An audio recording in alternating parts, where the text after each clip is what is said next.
인공지능에 대한 이야기는 사실 생각보다 꽤 오래전에 시작되었습니다. 이미 1982년에 영화 블레이드 러너에서 사람과 똑같이 생긴 인공지능 로봇의 위험을 알려주기도 했었고요. 그리고 또 영화 허에서는 인공지능 여성과의 사랑을 그리기도 했었죠. 이런 세상이 머지않아 오는 걸 영화 속에서 그리고 우리 작품 속에서 암시하고 있는 거겠죠. 근데 그럴 때 우리 인간이 인공지능의 주인이 되기 위해서는 무엇을 알아야 할지 또 이렇게 짚고 넘어가야 되는 시간이 반드시 필요할 거라고 생각이 되는데요. 그래서 카이스트 전산학과 오해연 교수님께서 인공지능의 주인이 되기 위한 공부법은? 이라는 주제로 강연을 해주시겠습니다. 강연 중 궁금한 점이 있으시다면 채팅을 통해서 자유롭게 질문을 부탁드립니다. 질문은 강연이 끝난 후 오해연 교수님이 직접 저와 함께 답변해 주실 예정이니 많은 질문을 부탁드리도록 하겠습니다. 그럼 강연을 만나볼까요? 네, 안녕하세요. 카이스트 전산학과 오해연입니다. 인공지능이 주인이 되기 위한 공부법. 이거는 사실은 내가 이거를 뭐 주인으로 소유를 하겠다 그런 뜻이라기보다는요. 이해를 하고, 그러니까 이 기술이 뭔지, 어떻게 쓰이는지, 앞으로 어떻게 발전을 할 것인지에 대해서 이해를 하고, 그 다음에 이거를 실제로 미래에 아주 곧 굉장히 더 큰 발전을 할 텐데 그 큰 발전을 하기 위해서 그러니까 그거를 내가 개발자로서 혹은 사용자로서 그 미래를 주도해 나가려면 어떤 것들을 알아야 될지 그런 주제로 얘기를 해보겠습니다. 일단 처음으로 인공지능이 뭘까라는 것에 대해서 말씀을 드리려고 하는데요. 사실 인공지능이 무엇인지를 제대로 이해를 하려면 조금 오랜 시간이 필요하고요. 그리고 이것저것 공부도 하고 예시도 좀 보고 책도 읽고 그래야 되는데 오늘은 그거를 다 할 수는 없으니까 아주 간단히만 제가 말씀을 드릴 겁니다. 그래서 그거를 세 가지 관점에서 일단 인공지능이 무엇인가를 살펴볼 텐데요. 첫 번째로는 이제 인공지능에 대해서 소프트웨어와 어떻게 다른지 이 관점에서 알아보기로 하겠습니다. 그러니까 이거는 사실 이번 주제가 이제 소프트웨어 에듀케이션 페스트니까 제가 좀 생각을 한 게 여기 오시는 분들은 소프트웨어는 조금 잘 아시지 않을까 혹은 뭐 적어도 조금은 아시지 않을까라고 해서 소프트웨어하고 인공지능은 어떻게 다를지에 대해서 살펴보자면요. 지금 여기 보시는 화면은 많이들 아실 것 같아요. 그러니까 code.org, code.org에서 마인크래프트 이제 버전으로 해서 어떤 목적을 가지고 그 목적을 향해서 이제 골을 향해서 이제 코딩을 해서 문제를 푸는 건데 이거 제가 직접 푸는 거고요. 뭐 코드 블럭이 이거는 사실 몇 개 안 되는 쉬운 문제인데 이런 게 소프트웨어라면 인공지능 그러면 무엇인가 살펴보자면 그냥 소프트웨어 프로그래밍에서는 목적이라는 게 딱 정해져 있습니다. 그리고 우리한테 그게 보여요. 그러니까 지금 여기에서 풀어야 될 문제는 저 빨간 지점으로 사람을 가게 해서 거기에 있는 뭔가를 꺼내온다. 그런 건데 인공지능으로 보자면 사실은 이 목적이라는 게 어디에 있는지 모른다는 거예요. 그러니까 저 왼쪽에 다른 곳에 있을 수도 있고 뭐 여기 있을 수도 있고 뭐 여기 있을 수도 있고 그래서 이게 목적이라는 게 내가 원하는 게 어디에 있을까를 모른다는 거 그게 아주 큰 차이가 되는 것이고요. 그 다음에 이제 다른 차이들을 보자면 이게 어떻게 보면 목적이라고 생각할 수도 있지만 어떻게 보면 이제 환경이라고 생각을 할 수도 있고요. 그러니까 우리에게 주어진 환경이 소프트웨어 코딩 같은 경우에는 환경이 좀 이렇게 픽스 되어 있다, 그러니까 바뀌지 않는다라는 가정을 한다면 인공지능에서는 환경이 계속 바뀔 수 있다라는 가정을 하는 거예요. 그래서 생각을 해보시면 사실은 우리가 매일매일 사람으로서 인간으로서 이 세상을 살아갈 때 환경은 계속해서 변합니다. 그렇죠? 그러니까 뭐 뭔가 새로운 게 생기고 아니면 날씨가 변화하고 뭐 길도 새롭게 생기고 뭐 그런 식으로 환경이 변한다는 거. 두 번째로는 이제 저기 뭐라고 써 있는지 잘 뭐라고 써 있죠? 두 번째 문제마다 푸는 방법. 네네. 네. 죄송합니다. 제가 눈이 잘 안 보여서. 두 번째로는 이제 문제마다 푸는 방법이 하나 딱 정해져 있는 게 아니라 하나의 방법으로 여러 가지 문제를 풀 수 있다는 거예요. 이것도 생각을 해보면 우리가 만약에 뭐 어떤 목적지를 찾아가는, 그러니까 내비게이션이라고 생각을 하시면, 이게 내비게이션이 내가 버스를 타고 가든 자동차를 타고 가든 자전거를 타고 가든 도로를 인지하고 그 도로에서 사람이 가는 길과 자동차가 가는 길을 따로 인지를 하고, 그래서 내가 여기에서 뭐 우회전을 해야 되겠다, 좌회전을 해야 되겠다, 그런 생각을 하는 게 어떤 하나의 문제, 뭐 자동차로 여길 가는 문제에만 해당하는 게 아니라 그 똑같은 어떻게 보면은 알고리즘으로 이것도 하고 저것도 하고, 그래서 그걸 좀 더 많은 이제 크게 생각을 해보면 우리가 사물을 인식을 하고 그 사물 인식한 거에 대해서 행동을 하고, 그런 모든 이런 비주얼 퍼셉션에 대한 문제들도 어떻게 보면은 하나의 솔루션으로 여러 가지 문제를 풀 수 있는 게 인공지능의 가정입니다.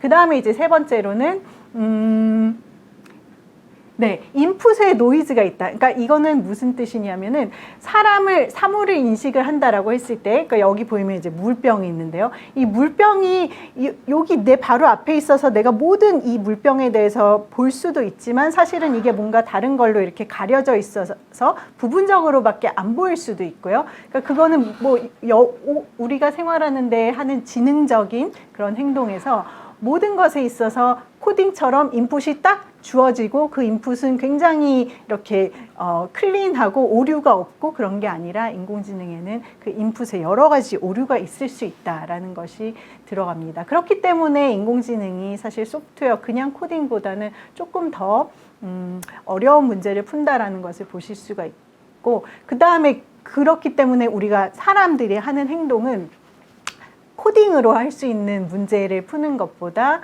굉장히 더 어려운 문제를 풀고 있다라고 보실 수가 있습니다. 네, 그래서 그 인공지능의 역사에 대해서 이제 아주 간략하게 소개를 드릴 것인데요.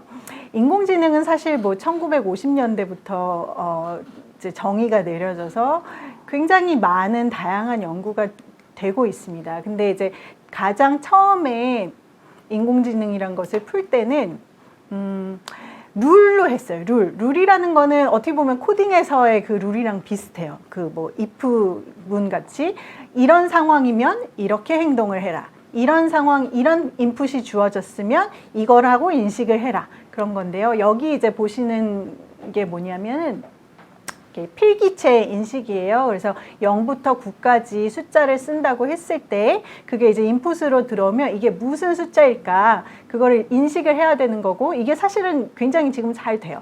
근데 이게 몇 년 전까지만 해도 그렇게 잘 되지는 않았는데, 그 이유는 룰을 사용해서 이걸 인식을 하려고 했고, 룰을 사용하면 그 룰이 적용되지가 않는 인풋이 굉장히 많아요. 그럼 그때는 이제 인식을 제대로 못하는 거죠. 그래서 여기 보시면 이제 제가 숫자 4에 대해서 이렇게 초록색 박스를 해놨는데, 저기 보시면 우리가 룰을 간단하게 생각을 해낼 수 있어요. 4라는 것은 뭔가 니은처럼 생긴 그거를 일단 하나 그리고, 그 다음에 그 니은의 오른쪽 부분에 니은과 좀 겹치게 이제 1 같은 이렇게 짝대기를 수직으로 그리면 된다라고 하면, 인공지능 시스템이 나는 그럼 니은을 찾아보고 니은의 오른쪽에 또 일직선으로 일자 같은 게 있는지를 보고, 그렇다면 이게 4구나 라고 인식을 하겠다. 그래서 이제 조금 더 어려운 숫자들이 있어요. 그러니까 2 같은 경우에는 이게 뭐 2가 뭘까, 약간 좀 구부러진, 오른쪽으로 구부러진 이제 곡선이 있고, 그 곡선의 아래쪽에 가면 선을 일직선으로 수평으로 이번에는 오른쪽으로 그린다라는 건데, 이 2를 지금 보시면 아시겠지만 사실 그 룰을 정확히 따라하는 2는 별로 없어요. 한두 개밖에 없고, 나머지는 약간 그 아랫부분도 곡선이고 그 아래에 약간 타원 같은 게 생기기도 하고 굉장히 좀 복잡한 2가 되는데, 이렇기 때문에 우리가 룰이라는 거를 사용해서 인공지능을 하는 것은 잘 되지 않는구나 라는 거를 생각을 해내면서 다음 단계로 넘어가게 됩니다. 그래서 룰이 또 안 되는 부분이 이런 부분도 있어요. 여기 보시면 누군지 다 아시죠? 조정석 배우인데 이 배우를 만약에 이 배우의 얼굴을 우리가 인식을 하겠다라고 하면 뭐 이 사람은 눈썹이 어떻게 생겼고 뭐 코가 어떻게 생겼고 코와 입의 뭐 비율이 몇이고 그런 식으로 우리가 룰을 정해서 이 사람을 인식을 할 수가 있게 돼요. 그런데 만약에 요새 이제 흥행했던 드라마에 나오는 같은 사람의 얼굴을 보면 그 룰을 사용해서는 인식하기 굉장히 어려워요. 왜냐면 마스크를 쓰고 있고 뭐 머리에는 뭘 쓰고 있고 뭐 안경을 또 이렇게 안경도 그냥 안경이 아니라 수술할 때 쓰는 뭐 특별한 안경을 쓰고 있고 그럼에도 불구하고 사람들은 우리는 다 이거를 인식을 잘 한단 말이에요. 그러면 이게 룰을 그러면 사실은 룰을 더 복잡하게 만들면 할 수 있기는 있어요. 그렇죠? 그러니까 만약에 이 사람이 안경을 쓰고 있을 때는 눈이 비율이 뭐 이렇게 되고 그런 식으로 할 수 있지만 그거는 현실적으로는 불가능하죠. 그러면 어떻게 할 것인가?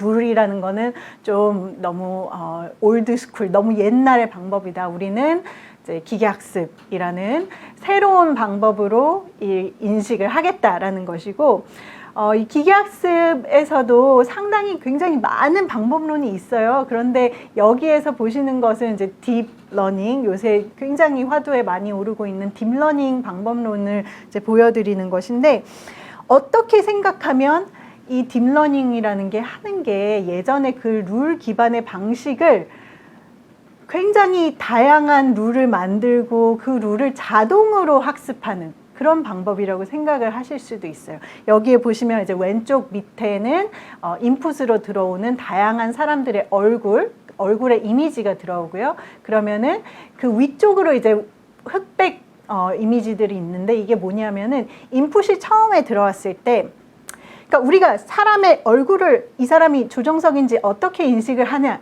생각을 해보면 이 사람 일단 눈, 코, 입을 봐야 돼요. 눈, 코, 입을 저기가 눈이구나 라는 것을 우리가 인식을 한 다음에 조정석의 눈은 이렇게 생겼다 라는 것을 우리가 알아야 되는데 그거를 이렇게 생겼다라는 것도 뭔가 정확하게 얘기를 할 수 있어야 돼요. 뭐 눈꺼풀은 어떻게 생겼고, 뭐 눈동자의 크기는 뭐고, 그런 거를 사실 우리는 사람들은 그거를 다 정확하게 알고 있지는 않지만 그냥 뭔가 우리 뇌가 알고 있는 거죠. 그러니까는 이 인공신경망에서도 우리 뇌가 하고 있는, 정확히 뭐라고 말로 표현할 수는 없지만 나의 이 뇌세포들은 알고 있다라는 것을 이 딥 뉴럴 네트워크가 비슷하게 한다라고 보시면 되고요.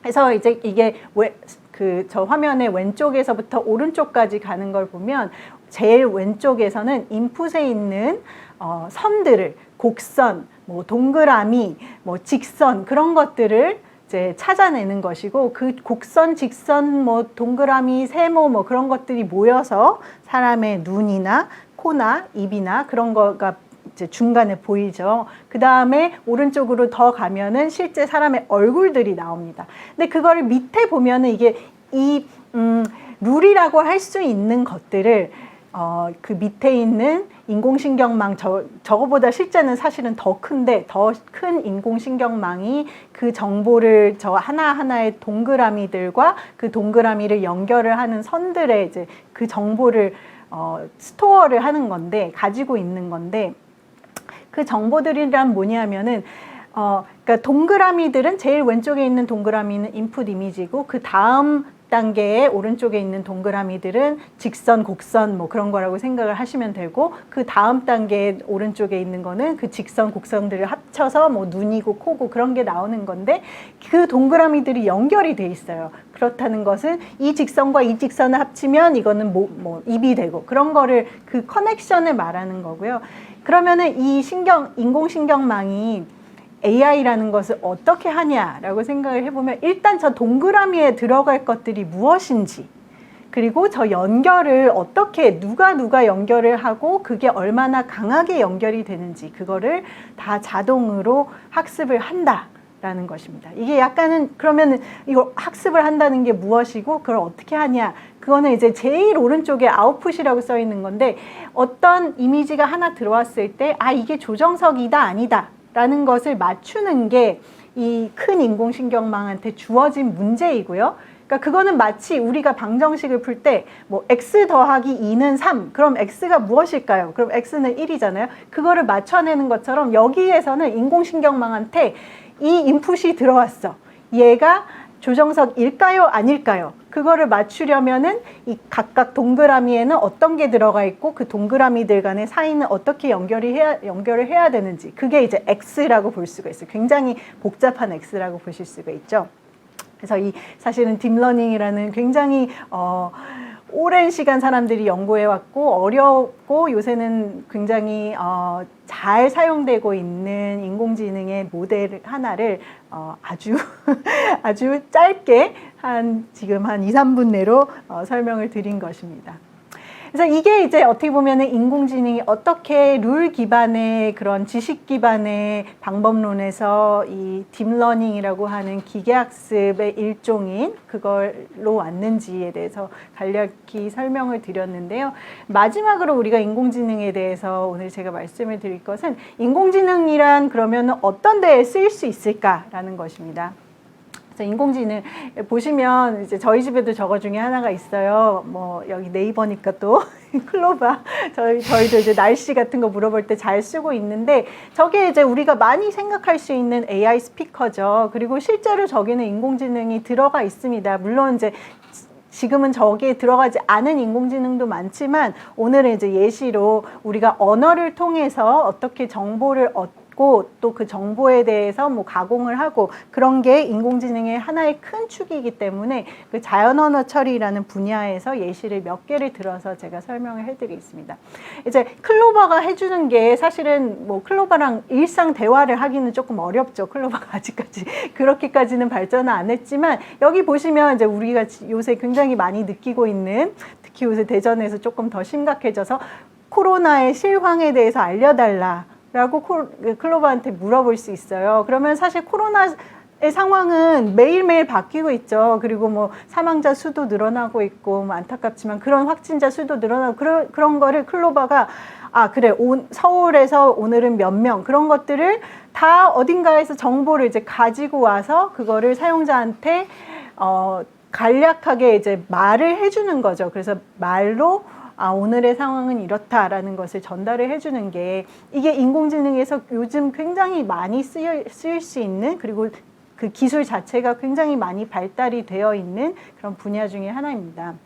그래서 이거를 이제 질의응답, 그러니까 전문 그 연구에서는 질의응답 혹은 QA 시스템이라고 하고요. 어떤 정보가 굉장히 많이 있을 때 그 정보에 대해서 사용자가 질문을 하면 그 시스템이 자동으로 답을 해주는 거. 그게 이제 클로버 그 AI 스피커가 하는 거고요.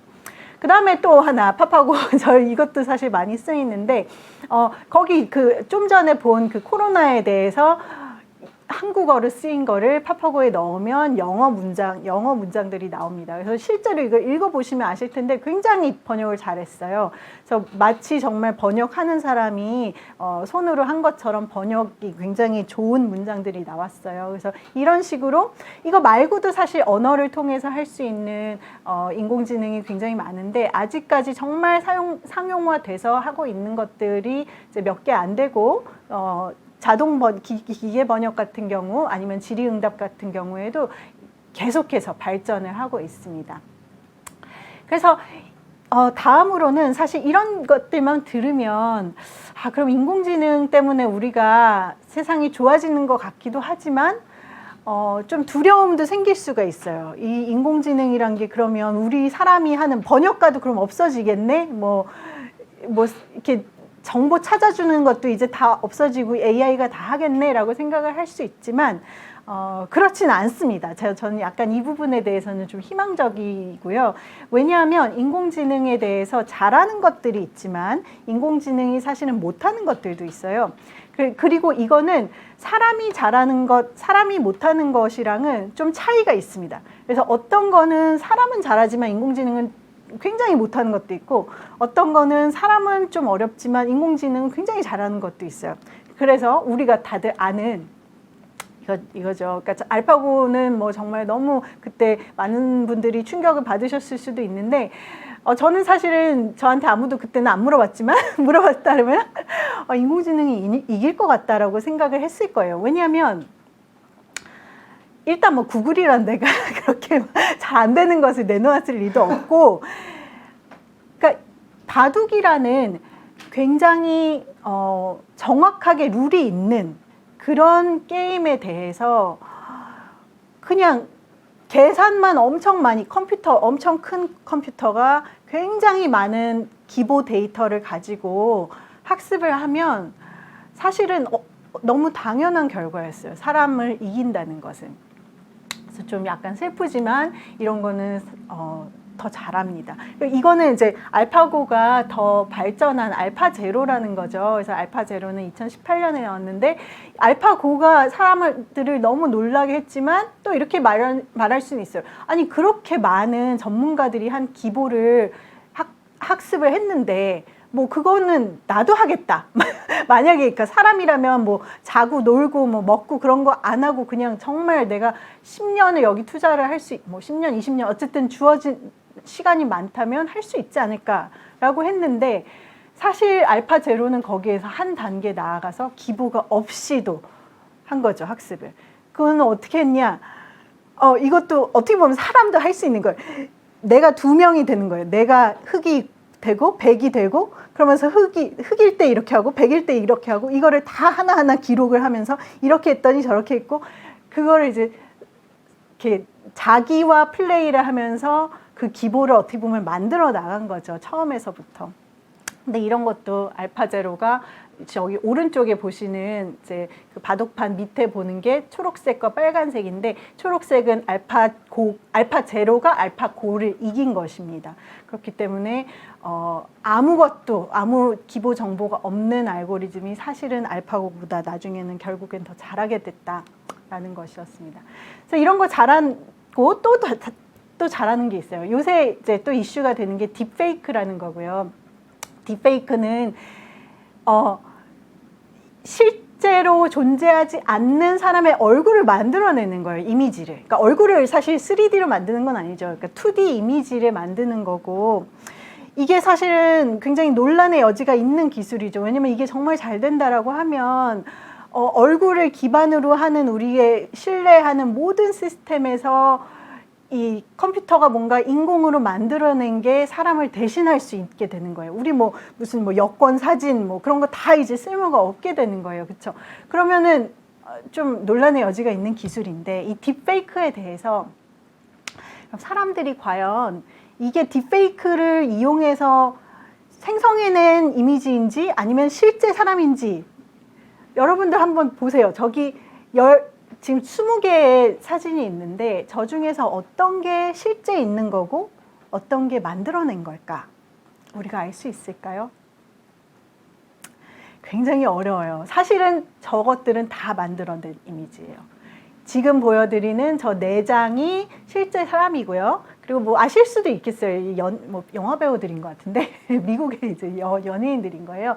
연예인 사진을 가지고 다른 사람인 것처럼 이렇게 다른 사람의 스타일을 입힌 거죠. 그렇게 해서 딥페이크 이미지를 만들어낸 건데 사람들은 실제로 이게 페이크냐 아니냐 50%의 정확도로 맞춘다 그래요. 못 맞추는 거죠. 그냥 랜덤하게 개싸는 거예요. 근데 AI 알고리즘은 이거를 90% 이상으로 맞춰냅니다. 근데 그건 어떻게 보면 또 당연한 거예요. 왜냐면 이 딥페이크라는 거 기술 자체가 저 만들어내는 기술이 AI이기 때문에 AI 기술을 역으로 사용하면 그것도 또 잘 알아낼 수 있다는 거예요. 그러면 어떻게 보면은 우리가 아까 제가 얘기했던 뭐 여권, 사진 이런 게 다 쓸모없게 됐다라는 것은 아니죠. 그러니까 우리가 그 똑같은 기술을 이용해서 그거를 이제 그런 나쁜 일이 안 일어나도록 할 수는 있겠죠. 근데 여기에서 이렇게 잠깐 짚고 넘어가자면 아마 오늘 오전에도 이런 얘기가 있었는데 인공지능은 사실 요새는 기술이 너무 많이 발전을 해가지고 윤리적인 이슈들이 굉장히 많이 야기가 되고 있습니다. 그래서 인공지능이 어떻게 해야 될 것인가, 인공지능을 개발하는 사람, 사용하는 사람이 이런 윤리적인 이제 의식을 가지고 있어야 된다라는 것이고요. 그 다음에 이제 잘하는 거, 인공지능이 또 잘하는 게 이런 거예요. 이거는 스쿼드라고 이제 Q&A 질의응답을 하는 시스템인데 여러분들 영어 시험이라고 생각해 보세요. 영어 시험 안 좋아하시겠지만 영어 시험 지문을 읽고 저 지문에 대해서 지금 저기 2개의 질문이 있습니다. 이 질문에 대해서 답을 하는 거예요. 영어를 잘하시는 분이라면 이 질문은 사실 그렇게 어렵지는 않아요. 하실 수 있어요. 그렇지만 이런 거는 컴퓨터가 지금은 더 잘합니다. 뭐 이것도 어떻게 보면 당연한 거예요. 그냥 지문이 있고 거기에서 질문에 대해서 답을 하는 건데, 이게 이런 단순히 뭐 이 지문에 있는 단어 하나를 말해야 되는 그런 질문들 뿐만 아니라 비교를 하는 거. 그러니까 지문이 2개가 있고 이 2개에 나오는 사람들이 뭐 예를 들면 여기는 문재인 대통령에 대해서 나오고 여기에는 뭐 이명박 대통령에 대해서 나왔는데 이 두 사람이 뭐 나이 차이가 얼마나 나냐, 예를 들면 그런 것까지도 맞추는 그런 인공지능이 개발이 되었고요. 그거의 경우에는 사실은 사람보다 딱히 더 잘할 수도 있고 잘하지 않는 것도 있기는 한데, 어쨌든 이런 질의응답 지문을 읽고 답변하는 것은 굉장히 지금 잘 되고 있습니다. 그래서 마지막으로 이 지문 읽고 대답하는 것 중에서 어떻게 보면 좀 어려운, 그러니까 우리가 영어 혹은 한국어를 조금 읽고 이해하는 거 어렵다 싶은 사람들은 이 지문에서는 대답할 수 없는 질문들이 있어요. 이 지문에는 충분한 정보가 없다라는 것도 이제 요새는 인공지능이 찾아낼 수 있는 그런 데이터와 그런 시스템이 존재를 합니다. 그런데 그리고 마지막 제가 아까 마지막으로 했나요? 번역의 경우도 기계 번역 팝하고 너무 잘해요. 이런 간단한 문장이지만 한국어로도 하고 뭐 일본어로도 하고 뭐 이거 무슨 언어인지 아시나요? 뭐 저는 잘 몰랐어요. 근데 이 스페인어라고 합니다. 또 이거는 이거는 사실 본 적도 없는 언어인 것 같은데 이거는 타이 언어고요. 그런 식으로 사람 같으면 사실 뭐 2-3개의 언어로 뭐 번역할 수 있겠어요. 뭐 그다음에 좀 잘하는 사람들은 서너 개. 근데 정말 20몇 개, 뭐 10몇 가지, 20몇 가지 언어, 어떻게 보면 구글 같은 데서 뭐 100몇 가지 언어에 대해서도 자동 번역을 다 잘 해냅니다. 그럼 이제 못하는 걸 봐야 되겠죠. 못하는 거 보기 전에 비디오도 있습니다. 비디오를 시청하겠습니다.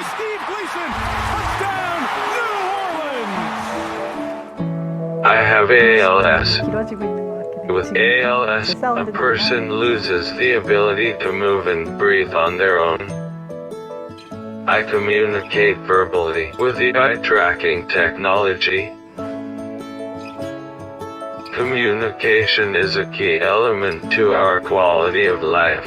The eye tracking technology runs on Windows, and Surface was the latest product we have discovered where it was enabled. All day he's on his computer, whether he's tweeting or he's speaking. It's powerful enough for him, which is huge.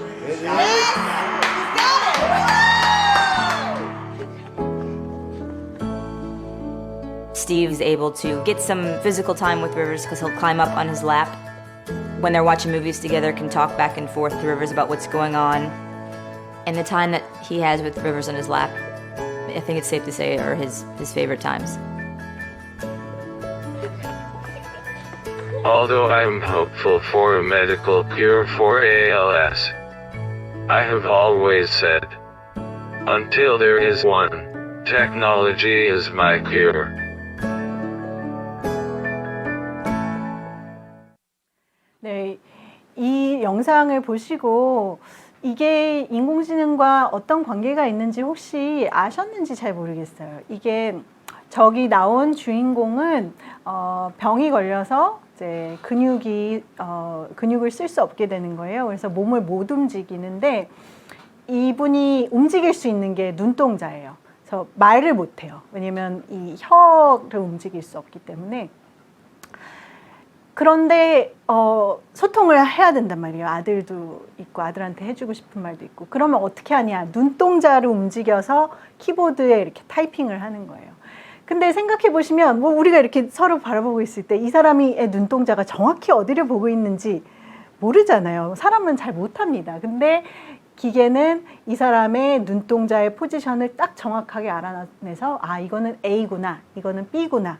그런 식으로 키보드를 타이핑해서 물론 굉장히 천천히 하는 거긴 하지만 소통을 할 수 있는 그런 기술을 만들어준 거예요. 그래서 이거는 이제 인공지능이 매우 사람을 위해서, 인류를 위해서 참 좋은 기술이 된 거의 예시라고 보실 수가 있습니다. 그러면 이제 다음에는 인공지능이 뭘 못할까? 사실은 이 번역을 제가 잘한다고 계속 팝하고 이렇게 홍보를 해드렸는데 여기 지금 나오는 지문 혹시 문학도들은 아실 것 같아요. 이게 제가 어디에서 뽑았는지. 잠깐 읽어보시면 이거는 이상의 날개라는 이제 문학 소설이죠. 에서 나왔는데 이거를 영어로 파파고에서 제가 돌려봤어요. 그러면 되게 잘 돼요. 잘 됐는데 이거를 반대로 영어를 그 똑같은 영어 번역한 거를 한국어로 다시 백트랜sl레이션이라 그러는데 다시 번역을 해보면 의미는 똑같아요. 그래서 정말 파파고 정말 잘하는구나. 그렇지만 이 두 개를 비교를 해보면 정말 그 이상이라는 천재 작가가 쓴 그 문학적인 느낌, 우리가 받는 감동, 그런 건 없어요. 없어졌어요. 그냥 없어졌다는 걸 보실 수 있는데 이게 무슨 뜻이냐? 사람이 하는 소통이라는 것은 사실 그냥 의미를 정확하게 전달하는 거에서만 소통이 중요한 것은 아니에요. 우리는 말을 함으로써 사람들한테 감동을 주고 나의 감정을 전달을 하고 또 뭐 여러 가지로 굉장히 어려운 거를 하는데 특히 이게 이제 강조되는 게 문학인데 문학은 할 수가 없죠. 인공지능이 못하는 것 중에 하나예요. 그 다음에 또 보실 거는 얼굴 인식. 뭐 요새는 사실 아까 제가 조정석 마스크 쓰고 있다고 했지만 이것도 다 할 수 있어요. 다 그냥 요새는 다 해요. 누군지 다 아시죠? 문재인 대통령. 제가 참 존경하는 분이고 이효리 씨. 뭐 또 굉장히 훌륭하신 분이고 이 마지막 사진에 누구일까요? 이거를 강의실에서 제가 학생들한테 물어보면 90%는 맞춰요. 얘가 누굴까? 제 아들입니다.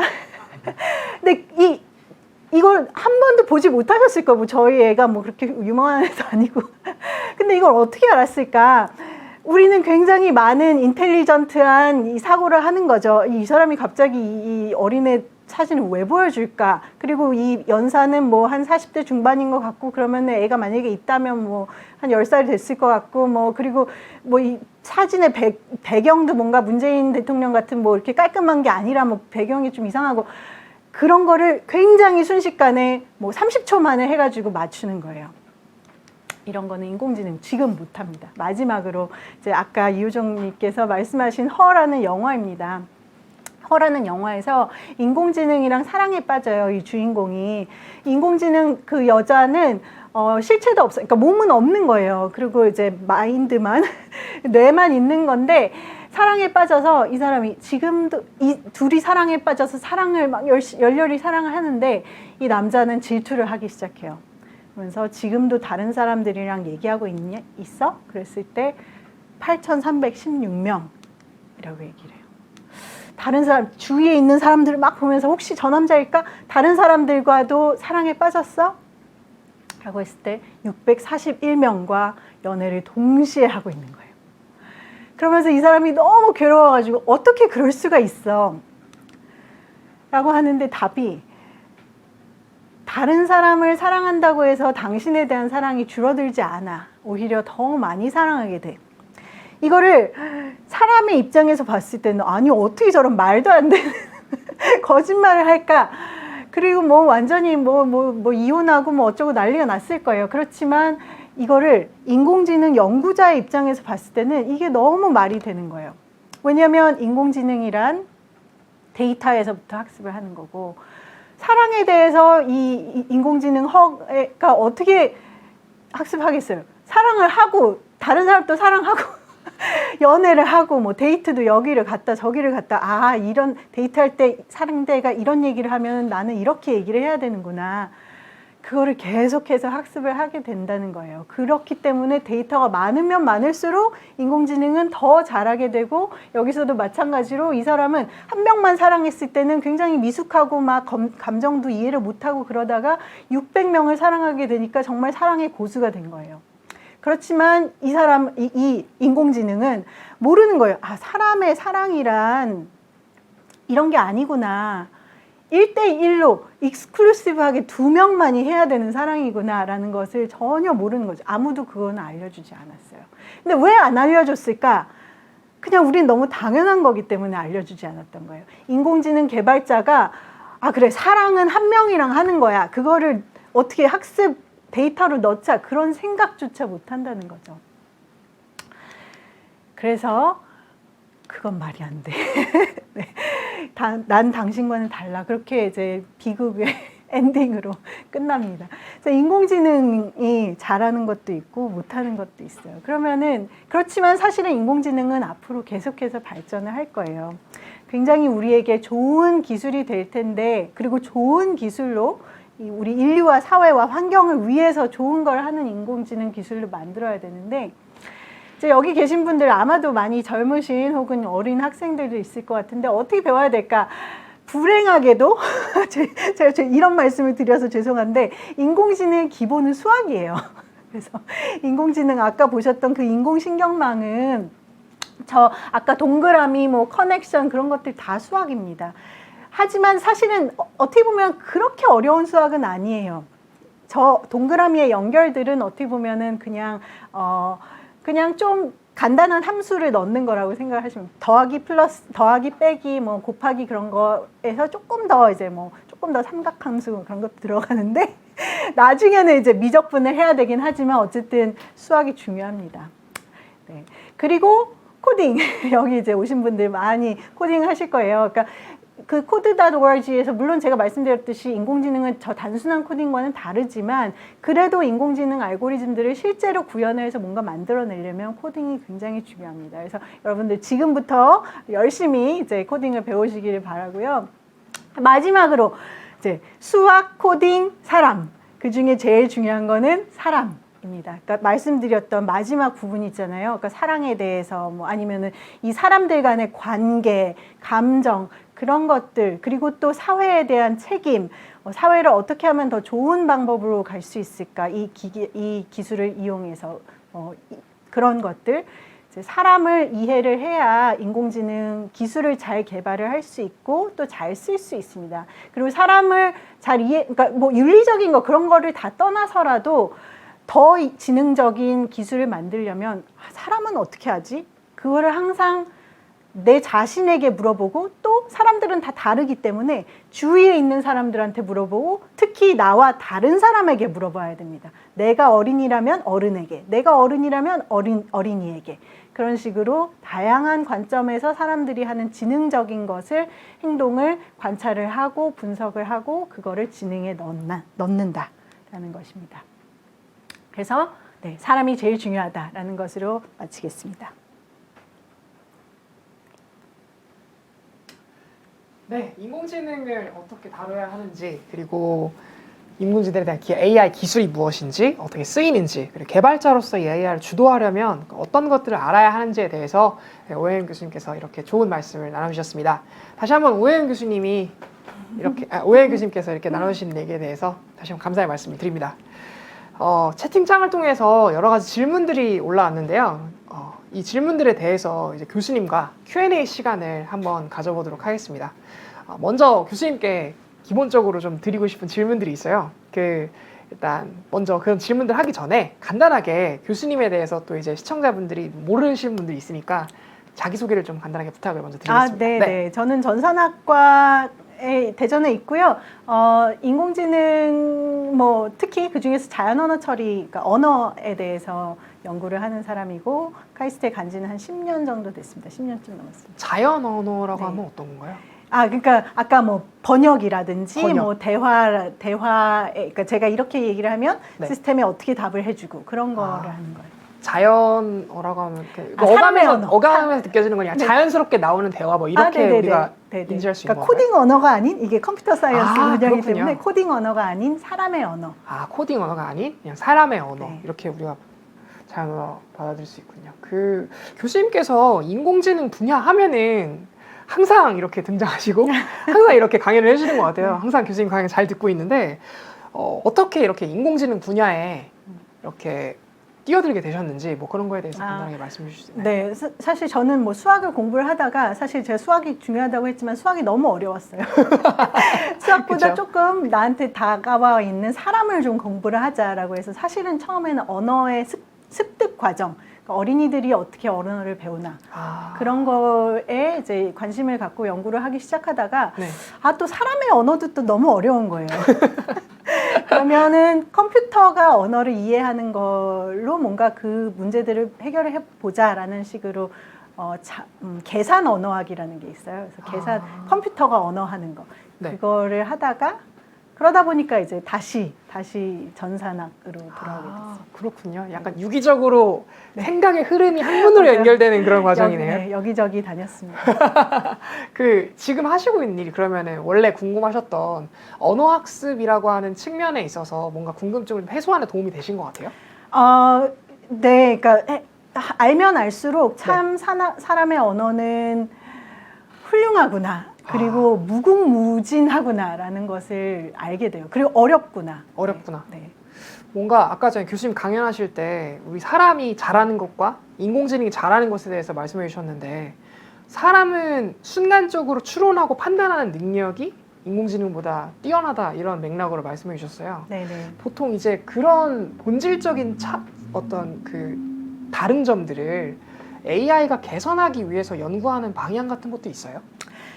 그렇죠. 그러니까 그런 사람의 뭐 이걸 좀 분야를 나눠서 하는데요. 그러니까 네네. 감정을 어떻게 인식할 수 있을까? 뭐 감정이요. 그런 식으로 하는 사람들도 있고, 네. 뭐 사람의 그런 사회적인 행동, 그러니까 누가 뭐라고 하면 사실은 사람들은 말을 또 따라 하거든요. 그러니까 어휘라든지 그런 거 따라 해요. 아, 그쵸. 저도 지금 따라하고 있어요.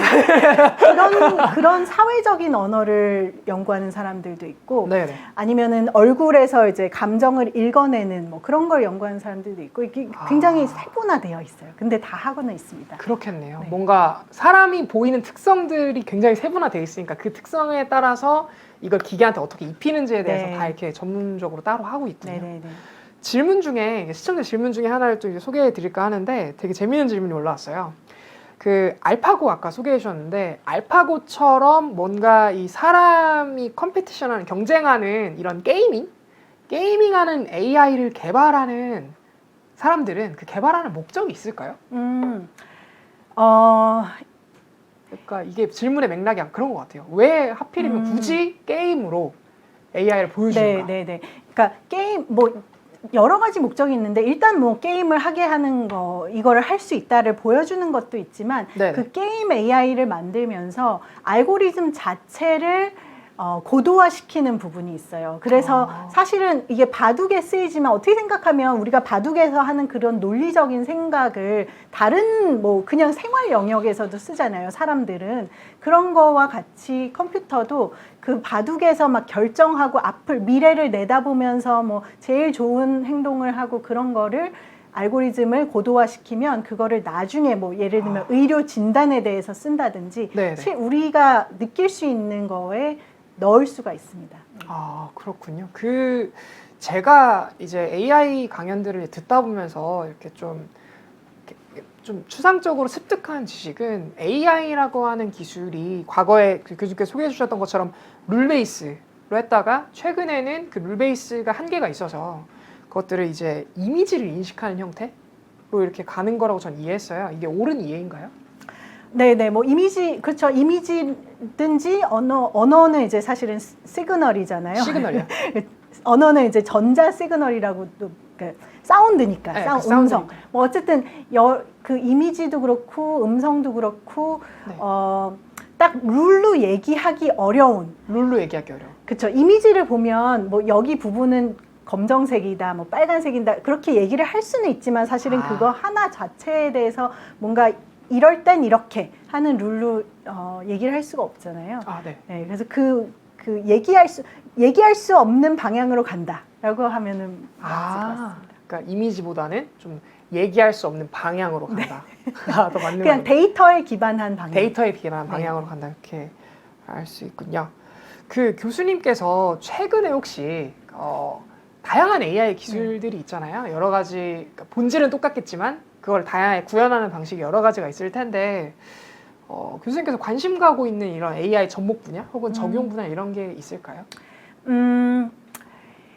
일단 한 가지는 대화에 대해서 저는 사실 관심이 아직도 많고요. 대화 클로버 같은 그런 네네. 대화 시스템을 생각하시면 되는데 사실은 사람들은 대화를 뭐 오늘 날씨가 어땠어 아니면 코로나 뭐 어때 그런 거 말고 그런 대화는 안 하죠 사실. 네, 우리 이런 일상적인 대화 사실은 네. 우리 둘이 지금 하고 있는 대화를 네네. 클로버가 할 수 있을까? 사실 지금 못 하거든요. 그렇죠.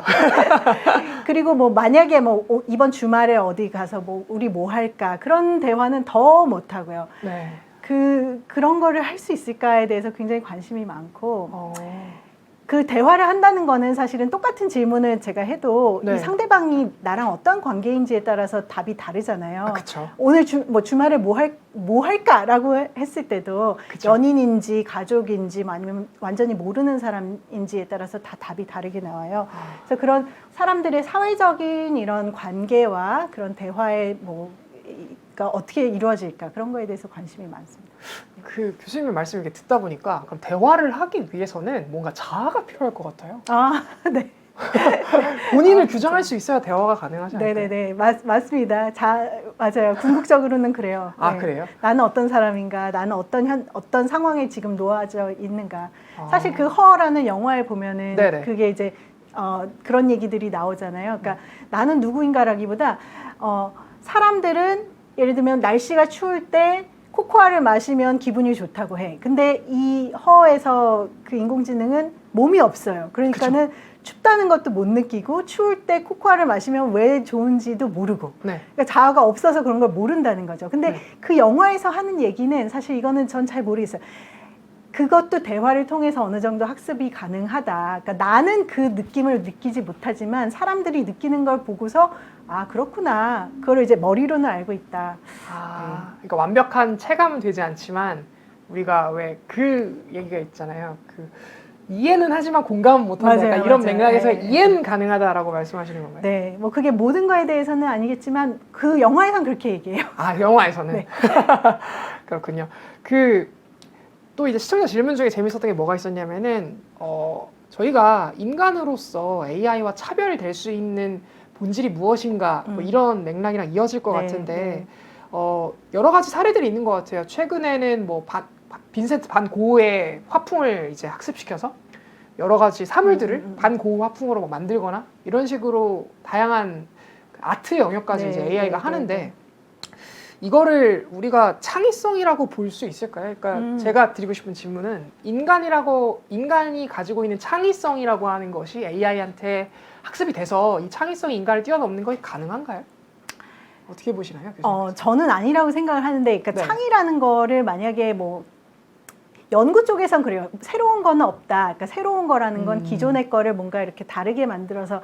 근데 뭐 예술 영역을 제가 잘은 모르지만 그쪽에서도 그렇게 볼 수는 있을 것 같아요. 그러니까 완전히 새로운 화풍이라기보다 네. 예전에 있었던 것들을 좀 조합하거나 좀 바꾸거나 해서 하면 그런 거를 AI가 어느 정도는 할 수 있을 거라고 저는 생각을 해요. 근데 그걸 순수 인간의 창의성과 같을까라는 거는 잘 모르겠고, 사실 뭐 창의뿐만 아니라 뭐 논리도 그렇고 설득, 뭐 의지, 여러 가지 사람들이 가지고 있는 고유한 영역이 저는 있다고 생각을 해요.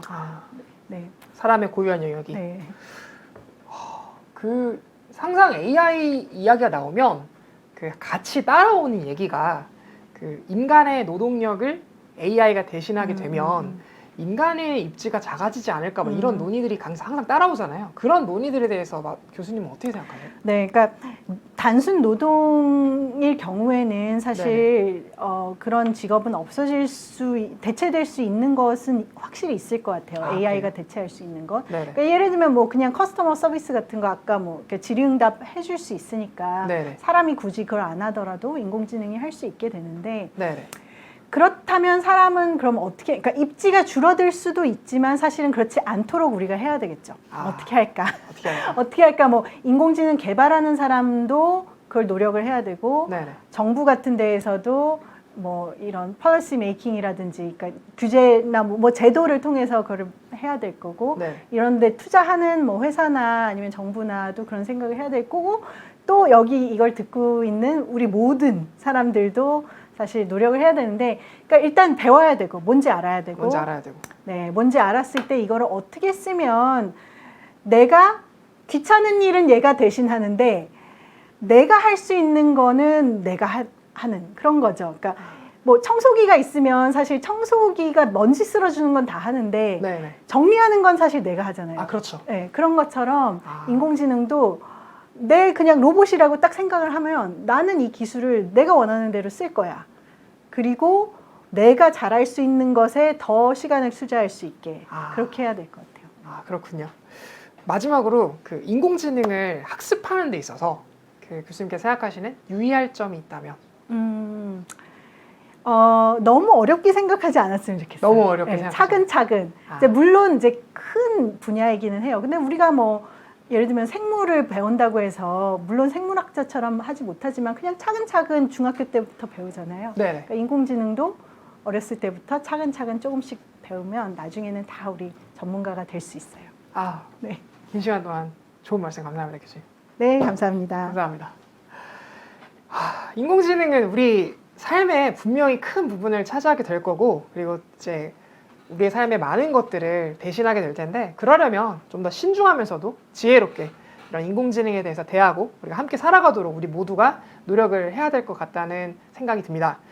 오늘 강연 해주시고 좋은 얘기 전해주신 오혜연 교수님께 다시 한번 진심으로 감사의 말씀을 드립니다. 네, 감사합니다.